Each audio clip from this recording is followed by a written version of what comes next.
이 시간 우리에게 주신 하나님의 말씀을 봉독하도록 하겠습니다. 오늘 주시는 말씀은 열왕기하 5장 8절에서 16절까지의 말씀이 되겠습니다.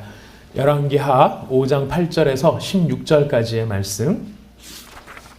저와 여러분이 말씀을 한 절씩 돌아가면서 교대로 읽도록 하겠습니다. 교독하도록 하시겠습니다. 제가 먼저 8절 말씀을 읽겠습니다. 우리가 봉독하는 이 말씀은 하나님의 말씀입니다. 하나님의 사람 엘리사가 이스라엘 왕이 자기의 옷을 찢었다 함을 듣고 왕에게 보내 이르되 왕이 어찌하여 옷을 찢었나이까 그 사람을 내게로 오게 하소서 그가 이스라엘 중에 선지자가 있는 줄을 알리이다 하니라.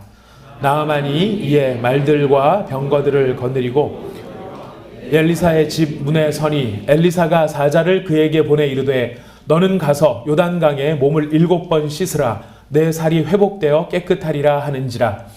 나아만이 노하여 물러가며 이르되 내 생각에는 그가 내게로 나아와서 서서 그의 하나님 여호와의 이름을 부르고 그의 손을 그 부위 위에 흔들어 나병을 고칠까 하였도다. 다메섹강 아바나와 바르발은 이스라엘 모든 강물보다 낫지 아니하냐. 내가 거기서 몸을 씻으면 깨끗하게 되지 아니하랴 하고 몸을 돌려 분노하여 떠나니 그의 종들이 나와서 말하여 이르되 내 아버지여 선지자가 당신에게 큰 일을 행하라 말하였다면 행하지 아니하였으리이까 하물며 당신에게 이르기를 씻어 깨끗하게 하라 함이니까 하니. 나아만이 이에 내려가서 하나님의 사람의 말대로 요단강에 7번 몸을 잠그니 그의 살이 어린아이의 살같이 회복되어 깨끗하게 되었더라. 나아만이 모든 군대와 함께 하나님의 사람에게로 돌아와서 그의 앞에 서서 이르되 내가 이제 이스라엘 외에는 온 천하에 신이 없는 줄을 아나이다. 청하건대 당신의 종에게서 예물을 받으소서 하니 이르되 내가 섬기는 여호와께서 살아계심을 두고 맹세하노니. 우리 16절 다 같이 읽겠습니다. 이르되 내가 섬기는 여호와께서 살아계심을 두고 맹세하노니 내가 그 앞에서 받지 아니하리라 하였더라. 나아만이 받으라고 강권하되 그가 거절하니라. 아멘. 나아만이라고 하는 사람이 있었습니다. 이 사람은 이스라엘과 오랫동안 전쟁을 해왔던 아람이라고 하는 나라가 있었는데 그 아람 나라의 군대 장관이었습니다. 이 아람은 지금으로 말하면 시리아에 해당되어지는 지역입니다. 그곳에 있었던 아람이라고 하는 그 국가의 왕의 군대 장관입니다. 국방부 장관입니다. 그가 그 왕 앞에서 크고 존귀한 자였다라고 성경은 이야기하고 있습니다. 그가 주인 앞에서 크고 존귀한 자가 될 수 있었던 이유는 여호와께서 전에 그에게 아람을 구원하게 하셨던 역사적인 사건이 있었기 때문에 그랬던 것입니다. 그는 굉장히 큰 용사였고 유능한 전사였고 타고난 전략가의 그 전쟁에서 이길 수 있는 지략가 이런 모든 것을 갖추고 있었던 사람으로 성경은 이야기를 하고 있습니다. 그러나 그가 그 모든 것을 갖춘 훌륭한 전사였음에도 불구하고 한 가지 그에게 결정적인 문제가 있었는데 그 사람은 바로 나병 환자였다는 것입니다. 나병 환자, 흔히 문둥병이라고 알려져 있는 이 병은 지금은 어느 정도 치료도 가능하고 여러 가지 현대의학으로 많은 개선이 가능한 병이지만은 예전에는 천형이라고 하여서 죽을 때까지 달고 살아야 하는 불치의 병이었습니다. 사람이 나을 수 없는 바로 이 병에 걸려 있는 이 나병 환자. 그러나 그는 용맹한 장군이었습니다. 마치 그 킹덤 오브 헤븐이라고 하는 영화 보신 분들이 많이 계실 텐데 거기에 보면 십자군 전쟁 가운데서 초기에 예루살렘을 점령하고 있었던 예루살렘 국왕 볼드윈 4세라고 하는 사람하고 처지가 같았던 것으로 이해가 됩니다. 여러분 아마 그 영화 보신 분들 많이 계실 텐데요. 볼드윈 4세는 기억 안 나도 거기에 보면은 굉장히 이렇게 폼나고 멋지게 그러나 뭔가 가면을 툭 쓰고 나와가지고 부들부들 떨면서 그러나 그 중에서 위험을 나타내는 그런 어떤 한 등장인물은 생각이 나실 겁니다. 그가 가면을 쓸 수밖에 없었던 이유는 바로 그 사람이 나병 환자였기 때문에 그랬던 것이죠. 이 나아만이 바로 그런 형편에 있었습니다. 그래서 그는 죽을 때까지 군대 장관이기는 하였어도 모든 명예를 다 가지고 누릴 수 있었다 하더라도 그는 결국에는 불치의 병으로 사람들 앞에 설 수 없는 그런 비참한 사람이었습니다. 근데 바로 그 비참한 사람 앞에 하나의 새로운 사건이 일어나게 됩니다. 그 사건의 발단은 아람 사람들이 떼를 지어 나가서 이스라엘 땅에 가서 노략질을 해왔는데 그 노략질을 해올 때에 한 어린 소녀를 납치를 해다가 이 어린 소녀로 하여금 나아만의 부인을 시중을 들게 했었습니다. 이 여러분 우리가 읽진 않았지만은 열왕기하 5장 이 본문 앞에 보면 그런 배경이 다 설명이 되고 있습니다. 자, 그런데 그 어린 소녀가 그 집에 납치를 당해서 비극이잖아요. 납치를 당해서 어린 나이에 이 외국에 끌려와 가지고 노예로 지내게 되는 건데요. 그 노예로 지내다가 보니까 자기 집 주인이 나병 환자라고 하는 사실을 알고 그가 여주인에게 이야기를 합니다. 우리 주인이 사마리아에 계신 선지자 앞에 계셨더라면 그가 나병을 고쳤을 것이다 라고 이야기를 합니다. 사마리아는 이스라엘, 북쪽 이스라엘의 수도입니다. 그 당시에 유명한 선지자는 엘리사라고 하는 사람이 그 당시에 선지자로서 북쪽 이스라엘에서 활동을 하고 있었을 때였습니다. 굉장히 많은 기적을 베푼 사람이었죠. 그 기적을 베푼 것을 이 어린 소녀가 기억을 하고 있었던 것 같습니다. 그래서 이 이야기를 들은 나아만의 부인이 나아만한테 이야기하고 또 나아만은 그 이야기를 아람 왕한테 이야기를 합니다. 그랬더니 그 아람 왕이 너는 내가 너무나 아끼는 나의 국방부 장관인데 네가 고칠 수만 있다면 할 수만 있다면 네가 완전하게 치유만 받을 수 있다면 내가 무언들 너를 위해서 아끼겠느냐. 좋다. 이스라엘 땅으로 다녀와라. 이렇게 보냅니다. 보내면서 자기의 친서를 써서 보내면서 그에게 그 은 10달란트, 금 6,000개, 의복 10벌을 예물로 준비해서 가게 합니다. 은 10달란트, 달란트 비유를 통해서 여러분 많이 들으셨겠습니다만은 이 달란트라고 하는 것은 무게의 도량형이자 또 화폐의 도량형이기도 합니다. 이 한 달란트라고 하면은 보통 34kg를 한 달란트라고 이야기합니다. 은 10달란트니까 은 340kg을 가지고 가게 됩니다. 여러분 집에 폐물 많이 있으시죠? 뭐 맥기칠한 것도 좋고 이미테이션도 좋고 여러분 하여튼 갖고 계신 거 금부치, 은부치 다 합쳐가지고 다 털어서 이렇게 한번 모아서 무게를 달아보신다면 얼마나 나가실까요? 1kg 넘는 분 계실까요? 금부치, 은부치 다 한다고 해서 아마 참 그렇게 많이 갖고 계신 분은 안 계실 것 같습니다. 우리가 금을 다룰 때는 한 돈 달더라도 그 저울 이렇게 금은방 가보면은 소수점 이하 셋째 짜기까지 재는 거 여러분 다 아시죠? 0.001g이라도 정확하게 해야 되는 것이 이 금이고 은입니다. 그만큼 귀한 것이기 때문에 함부로 다루지 않는데 우리는 소수점 이하 셋째 짜리까지 측량하는 그것을 이 나아만은 34kg, 소고기도 아니고 돼지고기도 아니고 34kg을 10개씩 34kg 한 달란트짜리를 10개니까 340kg을 가지고 지금 가고 있는 것입니다. 금 6,000개라고 하는 것은 이제 일반적으로 세겔로 알려져 있는 단위입니다. 이 세겔이라고 하는 단위가 얼마만큼의 화폐 가치가 있었는지는 그 시대와 우리 시대가 물가가 다르고 또 시대마다 다 달랐기 때문에 우리가 예측하기는 어렵습니다만은 성경에 보면은 그 남종이나 여종이 죽임을 당했을 때 그 사람의 목숨값으로 내놓는 돈이 은 30세겔, 30세겔이었습니다. 예수님께서 팔려가시죠. 가룟 유다한테 팔리시는데 가룟 유다가 이제 파는데 예수님을 얼마에 팔았습니까? 은 30에 팔았을 때 이 30이라는 게 30세겔에 팔았다는 것입니다. 예수님을 노예값을 주고 팔은 것이죠. 자, 어쨌든 한 사람의 목숨값이 은 30세겔인데 이거는 금으로 6,000세겔인 거예요. 그러니까 대충 여러분 계산이 나오죠. 이게 몇 명의 목숨값인지 엄청난 돈을 가지고 간 겁니다. 그리고 옷을 10벌 가지고 갔다고 하는데 그 옷이 뭐 우리가 요즘 입는 것처럼 티셔츠에 청바지 10벌 이렇게 가져가지는 않았을 것입니다. 그 당시에 고관 대작들, 임금들, 장관들, 장군들 이런 사람들이 입는 화려한 모든 장식이 달려있는 그 대제사장이 입었던 옷을 요즘 것으로 환산을 해보면 한 3억에서 5억 정도의 가치가 간다고 합니다. 대제사장이 입었던 거는 그냥 세마포 옷 이렇게 입은 게 아니고 거기다가 금실과 은실을 그걸 실로 해가지고 자수를 놓고 앞에 보석 12개를 받고 이렇게 해서 굉장히 화려한 보석 옷이 대제사장의 옷이에요. 대제사장도 그 정도 입었는데 왕이라고 한다 그러면 어떻게 했습니까? 엄청나게 좋은 옷을 입었겠죠. 바로 그런 옷 10벌을 지금 가지고 올라가는 것입니다. 근데 이렇게 이 나아만은 자기의 병을 고치고 싶어서 올라갔는데 이스라엘 임금이 그 편지를 받고 나니까 기가 막힌 거예요.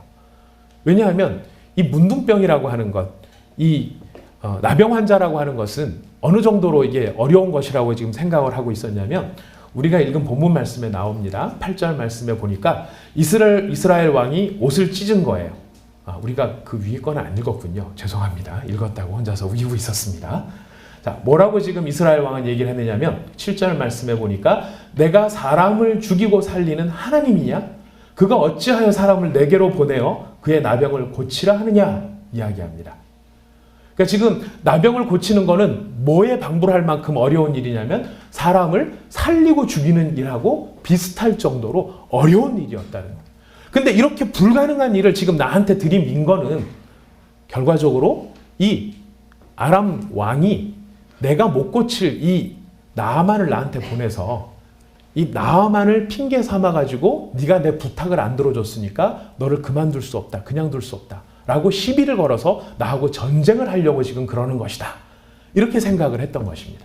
그러니까 그 상황 앞에 이스라엘 왕이 옷을 찢어버리고 큰일 났다. 어떡하냐? 이러고 있는 판에 엘리사가 그 이야기를 들었습니다. 엘리사가 아까 사마리아 성이라고 했죠. 그 사마리아 성에서 조금 떨어진 도단이라고 하는 지방이 있는데 그 도단이라고 하는 시골에 살고 있었던 것 같습니다. 근데 거기서 살고 있던 엘리사가 왕이 옷을 찢었다는 이야기를 듣고 왕한테 종을 보냅니다. 왕이여, 왜 옷을 찢으셨나이까? 그 문둥병자 나한테 보내주십시오. 그 나병 환자를 저한테 보내주십시오. 그러면 이 이스라엘에 선지자가 있다라고 하는 것을 사람들이 알게 될 것입니다. 그렇게 이야기를 합니다. 그래서 그 이야기를 들은 이스라엘 왕이 옳았구나, 잘됐구나 싶어서 얼른 이 나아만한테 저기 엘리사를 만나라고 내려보냅니다. 엘리사가 혼자 오지 않았습니다. 그는 외교사절로 왔습니다. 외교사절이라고 하는 것은 한 나라를 대표하는 사람으로 이제 오게 된 것이니까요. 그 사람들이 올 때 전용기 타고 오지요. 내려서는 리무진 같은 방탄차 타고 쫙 수행해서 가지요. 바로 그런 것처럼 이 나아만이 수많은 군대와 병거를 이끌고 지금 방탄차 리무진 한 20대를 도열해가지고 지금 엘리사 앞으로 나온 것이었습니다. 자, 그렇게 시골에 살고 있는 엘리사 앞에 나왔으니 응당 어떤 일이 벌어져야 되느냐면은 엘리사가 버선발로 뛰어나와서 아람왕의 훌륭한 국방장관이신 나아만이시여 여기까지 오셨나이까? 이 누추한 시골까지 오시느라고 얼마나 고생이 많으셨나이까? 제가 모시겠나이다. 이렇게 할 줄을 알았는데 어떤 일이 벌어졌느냐면은 엘리사는 코빼기도 안 보이고 그의 종을 보내어서 기껏 한다는 얘기가 자, 이제 당신이 요단강에 가서 7번 몸을 잠그면 당신의 나병이 깨끗해질 것입니다. 라고 이야기를 한 거예요. 그 이야기를 듣고 나아만은 어떤 반응을 보입니까? 이제 내가 살게 됐구나. 가서 7번 씻기만 하면 내가 낫겠구나. 이러고 좋아한 게 아니라 분노하였다고 되어 있습니다. 그러니까 분노하였다는 것, 우리 기사를 다시 한번 읽어볼까요? 11절 말씀입니다. 11절 말씀 같이 한번 읽어보겠습니다. 시작. 나아만이 노하여 물러가며 이르되 그가 내게로 나와 서서 그의 하나님 여호와의 이름을 부르고 그의 손을 그 부위에 흔들어 나병을 고칠까 하였도다. 나아만은 자기 생각을 가지고 왔어요. 나아만은 내가 이렇게 가면 저 사람이 나한테 이렇게 할 것이다 라고 하는 어떤 자기 나름대로의 기대를 가지고 온 거예요. 그 기대가 뭐였냐면은 내가 이렇게 가면 엘리사가 와서 자기를 반겨줄 줄 알았는데 일단 첫 번째 누가 나와요? 종이 나오는 겁니다. 아까 나아만이 왔을 때 외교사절이라고 말씀드렸습니다. 저쪽 나라에서 대통령이 오면 우리나라에서 누가 공항으로 영접을 갑니까? 대통령이 영접을 갑니다. 대통령이 무슨 상황이 있으면 국무총리라도 내보냅니다.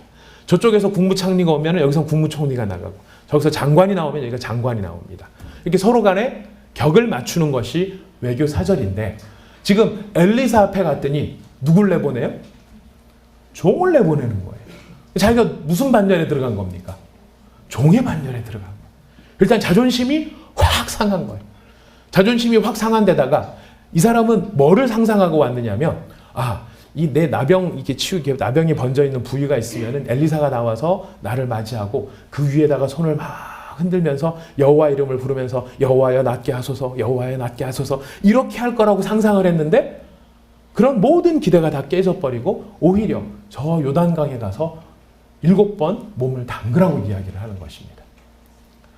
자기 생각대로 되지 않는 이 나아만의 기대가 깨어지자 나아만은 자존심에 크게 상처를 입었고, 상처를 입은 그 나아만이 돌아가려고 합니다. 가자. 이 강 같지도 않은 강, 이 또랑 같은 요단강, 이런 곳에다가 내 몸을 적시느니 우리 동네에는 훨씬 좋은 강이 많다. 여러분, 이 요단강에 대한 우리의 이미지가, 저도 이게 참 늘 헷갈려요. 요단강이 큰 강인지 작은 강인지 깊은 강인지 얕은 강인지가 늘 헷갈립니다. 강에는 이 두 얼굴이 있습니다. 이 보통 때의 요단강, 이제 우기가 아닐 때 요단강은 굉장히 물이 얕다 그래요. 가장 깊은 곳이라 그래봐야 한 1m, 1.5m밖에 안 되는 곳인데, 우기 때가 되면 그 언덕을 넘칠 만큼 굉장히 큰 강이 되어버린다 그래요. 우리 한강도 지금 수중보가 있어가지고 이렇게 막아놨기 때문에 물이 좀 찰랑찰랑해 보이지, 예전에 역사에 보면 가물 때 보면은 그 밑에 모래톱이 드러날 정도로 가물기도 했었다고 해요. 근데 이게 한번 또 한강도 홍수가 나면, 몇 년도인지는 기억이 안 납니다만은 그 한강 김포 뚝이 무너져가지고 김포 평야 전체가 물에 잠길 만큼 그렇게 홍수가 난 적도 있었습니다. 자, 이스라엘 백성들이 여호수아의 인솔을 따라서 가나안 땅에 들어갈 때 그 요단강, 그때의 요단강은 우기 때였습니다. 그래서 양쪽에 물이 가득 차 있는 그런 상황에 이 여호수아의 인솔로 말미암아 그 강이 쩍 갈라지는 기적을 경험한 반면에, 지금 이 나아만이 찾아왔었을 때에 요단강이라고 하는 것은 쫄쫄쫄쫄 흐르는 그런 아주 별 볼 일 없는 강 같은 그런 곳이었다는 것입니다. 지금 나아만은 뭘 생각하고 있습니까? 적어도 아람 나라의 국방장관인 나라고 한다면 응당 너희가 나를 이 정도는 대접해 줘야 된다라고 생각하고 있었던 것이고, 그리고 하나님이라 할지라도 적어도 내가 세상 가운데 이 정도의 위치와 지위를 가지고 있다라고 한다 그러면 하나님께서도 엘리사를 통해서 나를 좀 대우를 해주셔야 되는 거 아닌가? 이것이 나아만이 가지고 있었던 생각이었습니다. 그러나 하나님께서는 엘리사를 통해서 전혀 나아만을 대접하는 것 같지도 않고, 저기 가서 강에다가 물을 적시라고 하니 나아만이 자존심이 상해서 고국으로 돌아가려고 합니다. 종들이 말립니다. 아니, 이거 말고 더한 걸 시켰으면 안 했겠습니까? 주인이시여 생각해 보세요. 더한 걸 시켜서 했었을 텐데 그거 강에다가 몸 7번 담그는 게 뭐 그리 대단한 일이라고 그걸 못 하시겠다고 합니까? 그거 한번 해보십시오. 믿져야 본전이니까. 그 말을 듣고 나아만이 비로소 수긍을 하고 이제 요단강에 갑니다. 요단강에 가서 7번 그 몸을 잠그자 그의 모든 나병이 깨끗하게 나았습니다. 참 좋은 일이고 결론적으로는 좋은 일인데, 왜 하나님께서는 굳이 요단강에 가서 굳이 7번씩이나 그 몸을 잠그게 하셨을까요? 능력이 하나님 같으시면 그냥 한 번, 야, 요단강에 한번 갔다 와. 그럼 한 번 잠그고 난 다음에 얼마든지 낫게 하실 수 있으셨을 텐데, 왜 하나님께서는 7번이나 그의 몸을 잠그라고 하셨던 것일까요? 몸을 잠근다라는 것은 여러 가지 행동을 그 안에 내포하고 있는 말입니다. 여러분, 몸을 잠근다. 여러분, 목욕탕 들어가실 때 목욕탕 가시면 뭐부터 하십니까? 네? 샤워부터 하십니까? 목욕탕 딱 가시면은 바로 샤워부터 하십니까? 예, 제일 먼저 표를 끊으셔야죠. 제일 먼저 표를 끊으셔야 되고, 그 다음에 키를 받으셔야 됩니다. 키를 받으신 다음에 하실 일이 뭡니까? 옷을 딱 벗어서 넣으시고 타올을 가지고 그 다음에 샤워를 하셔야 됩니다. 물에 잠기기 전에 뭐부터 하셔야 됩니까? 옷부터 벗어야 됩니다. 나아만이 자기의 몸을 요단강에다가 집어넣기 위해서는 나아만이 입고 왔던 모든 옷을 다 벗어야만 했던 것입니다. 옷이란 무엇일까요?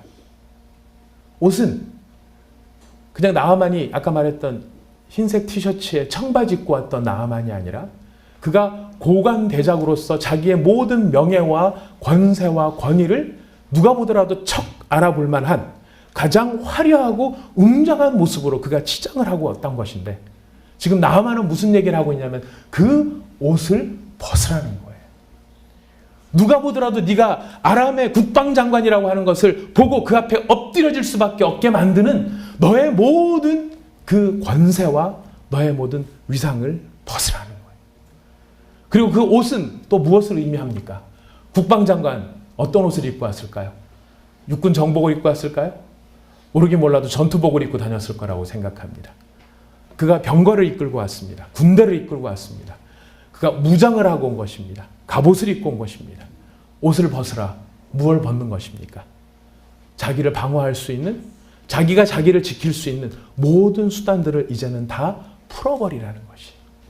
그것을 다 풀어버리고 너의 위세, 너의 권세, 심지어는 네가 너를 방어할 수 있는 너의 방어까지, 그리고 하나 남아있는 너의 자존심까지 다 내려놓아야 한다는 것이었습니다.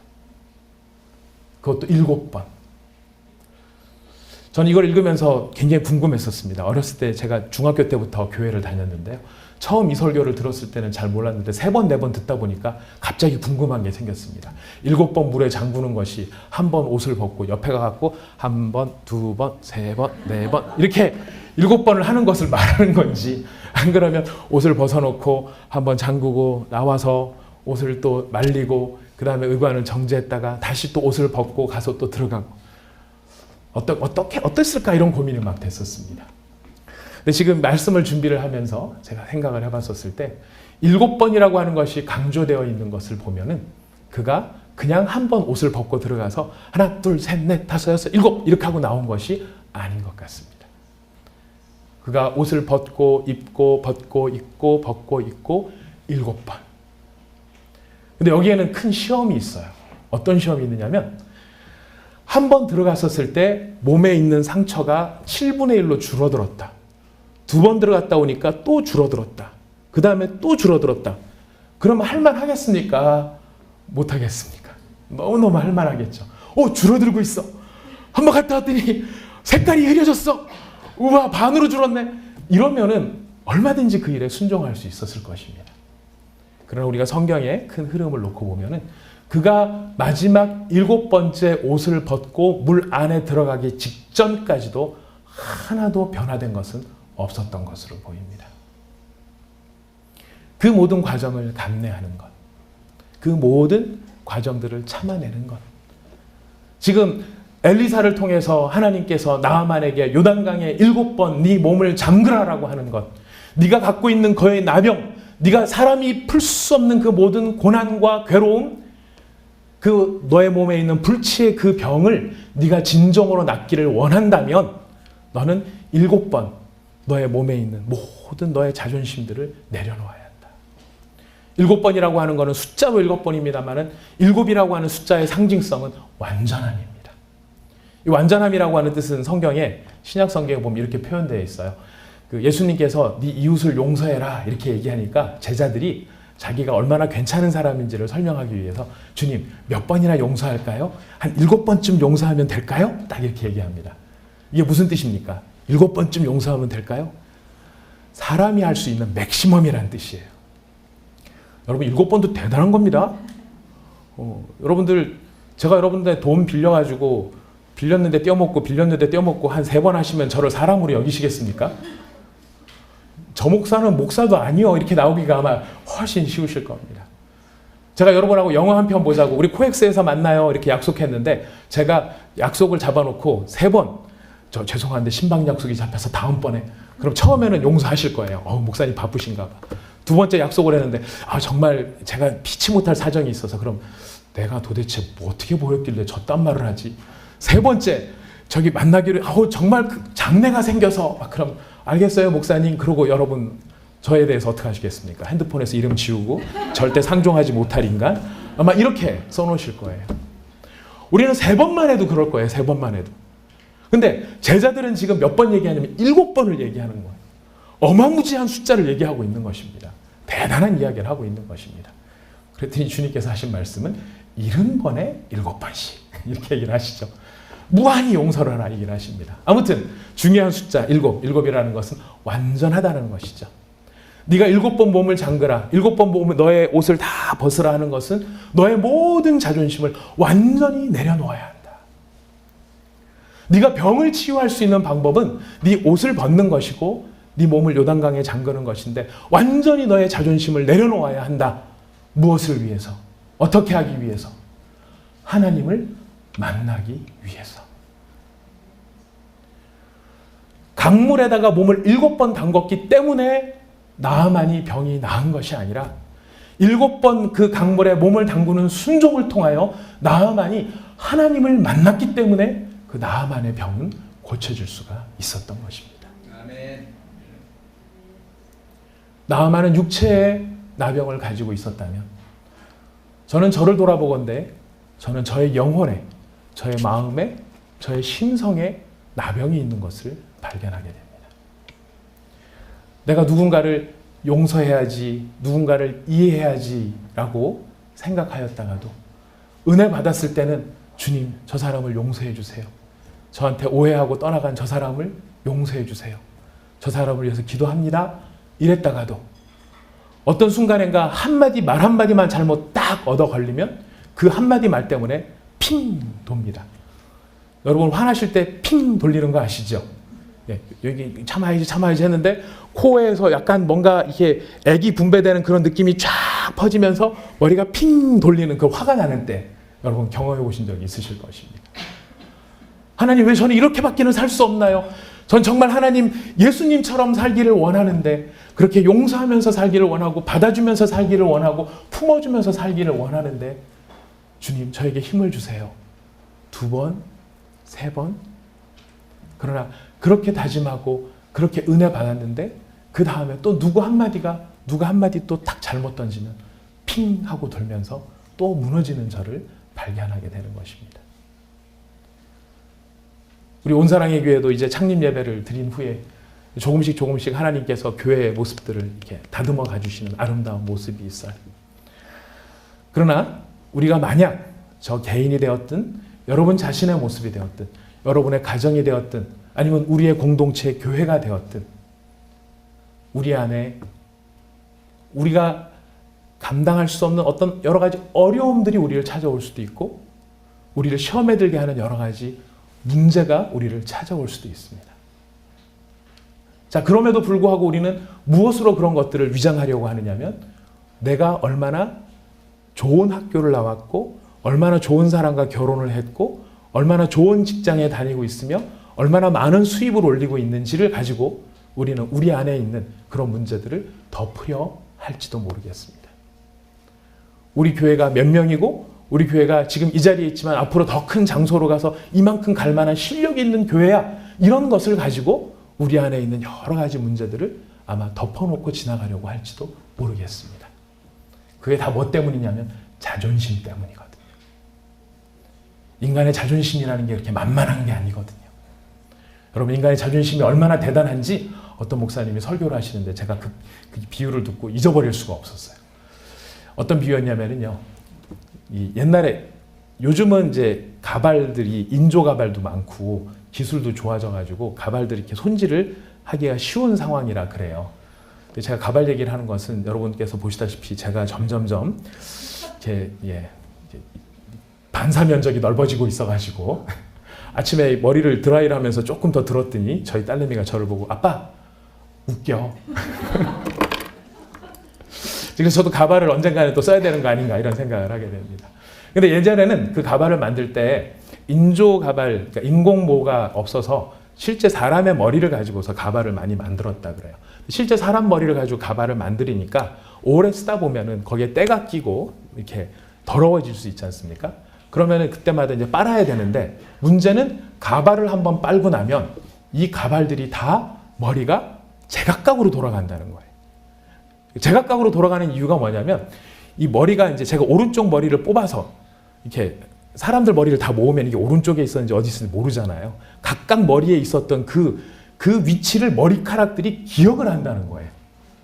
그래서 뽑아 놓으면은 이게 한번 열로 확 지져 놓으면은 얘가 자세를 잡고 있다가 한번 물에 팍 풀어서 딱 풀리고 나면 예전 습관대로 돌아가려고 그래서 오른쪽에 뽑아 놓은 걸 왼쪽에 심어 놓으면 얘가 머리가 이렇게 간다는 거예요. 그러니까 사방으로 머리가 찍찍찍찍 다 들고 일어나니까 어떻게 해야 되느냐? 그 머리를 고데를 하든지 파마를 시켜줘야 머릿결이 잡혔다 그래요. 머리카락 하나도 이렇게 고집이 셉니다. 이 인간이라고 하는 게 결코 만만하지 않다는 것이 머리카락 하나에도 승질이 들어가 있는 거예요. 은혜 받았고 이게 하나님 앞에서 이게 싹 새로워졌을 때는 싹 숙이는 것 같아도 어느 시점에 있어서인가 팍 그 끈이 풀리는 순간 옛 습관들이 다 들고 일어난다는 거예요. 나만이 이야기를 합니다. 내가 죽으면 죽었지 그렇게는 못하겠다. 죽으면 죽었지 그렇게는 못하겠다. 여러분 가끔 하시는 말씀이시죠? 언제 쓰시는 말씀입니까? 자존심 확 상할 때 쓰는 말이거든요. 죽으면 죽었지 그렇게 못하겠다. 무슨 뜻입니까? 차라리 내 목숨이 무덤에 들어가더라도 나는 내 자존심만큼은 무덤에 못 들어간다. 이것이 인간이 가지고 있는 문제의 근본이라는 거예요. 그 문제의 근본을 어떻게 치유하시겠냐는 겁니다. 내가 사랑하기를 원하나 사랑할 수 없고 내가 성실하게 살기를 원하나 성실할 수 없고 그런 문제라면 또 2차적이지만 우리한테는 죄의 습관이라는 것도 있어요. 내가 다시는 이런 죄를 짓지 않겠다라고 결심하였는데 우리는 어느 순간인가 그 옛 습성과 습관을 따라 그 일 가운데 그 잘못 가운데 또 빠져들어가더라는 겁니다. 노름하는 사람들이 손가락을 잘라가면서 내가 다시는 노름 안 하리라 손가락 잘라놓고 뭘로 노름을 합니까? 발가락으로 노름을 하죠. 발가락 다 끊고 나면 뭘로 노름을 합니까? 입술을 가지고 뒤집어서라도 노름을 합니다. 이게 인간의 습관이요 나병과 같은 불치의 병과 같은 우리의 모습이더라 하는 것입니다. 우리가 그런 모습을 어떻게 치유할 수 있습니까? 하나님을 만나야 이 모든 우리의 악한 습관들을 끊어낼 수 있고 하나님을 만나야 우리의 모든 죄의 더러움을 씻어낼 수 있고 나병처럼 돌팔매질을 당해야 할 우리들의 그릇된 모습들이 나아질 수 있다는 것입니다. 그런데 그렇게 하나님을 만나기 위해서 지금 오늘 본문 말씀 우리에게 무엇을 가르치고 있습니까? 네가 진정으로 하나님을 만나기를 원한다면 네가 입고 있던 너의 모든 옷을 벗으라 하는 것입니다. 너의 자존심, 너의 실력, 너를 방어할 수 있다고 생각했던 그 모든 것들을 내려놓으라는 것입니다. 우리가 그것을 내려놔야만 우리의 자만심과 자존심을 내려놓아야만 비로소 우리는 살아계신 하나님을 하나님으로 배울 수 있고 그분 앞에 아무것도 아닌 우리 자신을 발견하게 될 것입니다. 그리고 그 하나님 앞에서 비로소 하나님 저는 제 힘으로 제가 저를 구원할 수 없는 연약한 존재입니다. 저를 만나주시고 나아만이 요단강 강물에 들어갔던 것처럼 저를 예수의 보혈에 집어넣어 주셔서 그 보혈로 말미암아 씻어주시고 새롭게 하시고 정결케 해 주시옵소서. 그 예수의 보혈에 잠긴 자가 비로소 하나님 앞에 나음을 입게 될 것입니다. 그 나음을 입었다는 사건 가운데 한 가지 중요한 이야기를 지금 성경은 하고 있는데요. 7번 몸을 잠그니 그의 살이 어린아이의 살같이 회복되어 깨끗하게 되었더라 그렇게 되어 있습니다. 그의 살이 어린아이의 살같이 되어 회복되어 깨끗하게 되었다. 이 말을 들었을 때 우리들은 이제 그 문둥병에 걸렸던 그 진물나는 피부가 이제 아기 피부처럼 되었구나 라고 생각을 합니다만은 이 어린아이의 살 했을 때 이 어린아이가 지금 누구를 가리키는 말씀이냐면은 바로 앞에 나아만의 집에 끌려갔던 어린 소녀와 비교되어지는 말입니다. 나아만이 피부가 깨끗해졌는데 어떻게 깨끗해졌냐면 그 어린 소녀처럼 깨끗해졌다는 말입니다. 이 말이 담고 있는 것은 이중적입니다. 하나는 그의 육체적인 피부가 깨끗해졌다는 것을 의미할 뿐더러 두 번째는 그 어린 소녀가 어린 소녀였음에도 불구하고 하나님을 향하여 정결하게 하나님을 향하여 순전하게 하나님을 바라봤던 그 영혼의 모습처럼 나아만도 하나님을 만났다라고 하는 것을 의미하고 있는 것입니다. 자기 자신의 모든 위선과 자기의 모든 자존심과 자기를 치장하는 모든 명예를 내려놓고 그가 겸비하게 말씀 앞에 순종하여 요단강에 들어갔을 때 그는 그의 육체만을 치료한 것이 아니라 그 어린 소녀가 가졌던 하나님을 향한 무한한 신뢰를 나아만이 회복할 수 있게 되었다는 것입니다. 그래서 나아만은 고백합니다. 15절 말씀에 보면 우리 15절을 같이 한번 읽어보실까요? 15절 같이 읽습니다. 시작. 나아만이 모든 군대와 함께 하나님의 사람에게로 돌아와서 그의 앞에 서서 이르되 내가 이제 이스라엘 외에는 온 천하에 신이 없는 줄을 아나이다. 거기까지입니다. 내가 이제 이스라엘 외에는 온 천하에 신이 없는 줄을 아나이다. 저는 오늘 이 본문 말씀을 생각하면서 두 가지 포인트를 우리가 강조하고 싶었습니다. 첫 번째는 우리가 진정으로 하나님을 만나야만 우리 하나님 앞에 나병과 같은 나의 죄와 모든 문제들이 씻음받을 수 있다. 예수의 보혈 안에 잠길 때 우리의 모든 나병과 같은 모습들이 씻음받을 수 있다. 중요한 하나의 포인트입니다. 두 번째 포인트는 무엇이냐면 바로 이 이름도 나타나지 않는 어린 소녀의 모습이었습니다. 제가 이 어린 소녀의 모습을 묵상을 하면서 도전을 받은 것이 무엇이냐면 여러분 같으면 저기 일본에서 어디 애를 하나 잡아와서 여러분이 가정부로 쓰고 계세요. 근데 그 가정부가 여러분한테 와갖고 우리 주인 어른께서 가지고 계시는 그 질병을 고치는데 저기 일본 동경에 가면 거기 훌륭한 선생님이 있는데 한번 가보시면 좋지 않을까요? 라고 하는 말을 어린애가 했다. 여러분 그 말을 금방 들으시겠습니까? 저는 나만의 부인이 그 이야기를 듣고 귀를 기울였다는 사실이 무엇을 전제하고 있느냐면 이 어린 소녀라고 하는 어린이가 몇 살이나 됐는지는 모르겠지만 그가 얼마나 주인에게 인정받고 있는 삶을 살았는가 그게 깔려있다는 깨달음을 갖게 되었습니다. 얼마나 걔가 신뢰를 얻을 만했었으면 그 어린 아이의 말을 그 어른이 듣고 여보 제가 그러는데 그렇대. 제가 그렇다면 그 말은 사실이야. 제가 놀란 거는 두 번째였습니다. 어린아이가 납치돼서 끌려온 겁니다. 자기 동네에 살고 있었는데 납치해서 끌려왔습니다. 끌려온 자기 신세 한탄을 하면서 삐뚤어질 수 있지 않습니까? 삐뚤어질 테다. 이러면서 하나님이 어디 계셔? 하나님이 살아계신다면 왜 나를 이런 데로 잡혀오게 하셔? 하나님이 살아계신다면 왜 내가 부모한테 멀쩡히 부모 다 있는데 그 가정으로부터 떠나와서 이곳에서 내가 이 모든 모욕을 당하면서 살아야 돼. 하나님은 안 계신가 봐. 이럴 법도 한 그 어린아이가 뭐라고 얘기하냐면 당신이 그 이스라엘 사마리아 땅에 가서 그 선지자를 만난다면 그 선지자를 통해 당신은 하나님을 만날 수 있을 것이고 그 하나님은 당신의 병을 치료해 줄 수 있을 것입니다. 그가 어린 소녀였음에도 불구하고 자기의 불행에도 불구하고 그 불행을 뛰어넘는 하나님을 향한 믿음을 그가 가지고 있었다는 것입니다. 우리가 온사랑의 교회 제가 누차 설교하고 있는 중요한 포인트 가운데 하나 기억하시는 분들 많을 겁니다. 왕의 일. 하나님께서 우리를 하나님의 자녀로 삼으셔서 우리로 왕답게 살아가게 하시는데 왕의 일이라는 게 무엇이었죠? 왕의 일은 하나님께서 하시는 일이었습니다. 하나님이 하시는 일이 어떤 일이었습니까?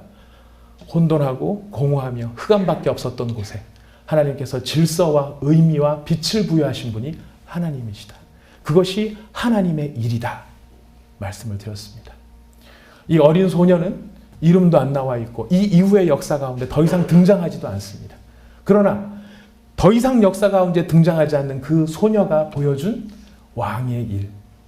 나의 모든 불행에도 불구하고 그 불행으로 하나님을 떠날 이유를 찾은 것이 아니라 그 불행이 내 불행 가운데 내가 놓여있다 할지라도 그 가운데서도 여전히 하나님은 살아계시며 하나님을 만나는 자는 변화될 수 있다라고 하는 그 믿음을 지킨 믿음의 모습. 그것이 바로 왕의 일이라는 것입니다. 사랑하는 온사랑의 교회 성도 여러분, 여러분들이 나아만과 같은 처지에 있으십니까?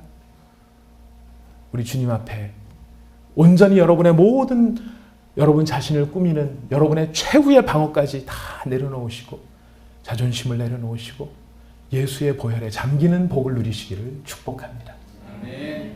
여러분이 여러분의 삶 속에 여러분이 기대하지 못한 불행으로 인하여서 하나님을 원망할 만한 그런 일들이 생겼을 때 여러분은 기억하십시오.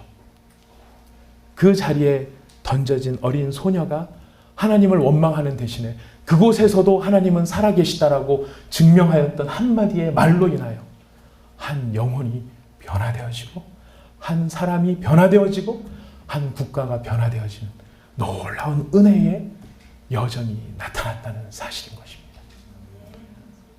하나님께서는 우리를 그렇게 들어 사용하시기를 원하십니다. 또 능히 사용하실 수 있습니다. 여러분 모두가 이런 믿음의 장성한 사람이 되어져서 하나님 앞에 여러분의 내면에 있는 모든 나병 같은 질병들의 고침을 받으시고 여러분 역사의 주인공처럼 내가 명분은 없고 직함은 없더라도 내가 놓여지는 모든 자리마다 왕의 일을 선포하는 하나님의 왕으로서의 그 영광스러운 일들을 감당해 나가는 그런 믿음의 사람이 되시기를 부탁드리겠습니다. 우리 같이 기도하겠습니다.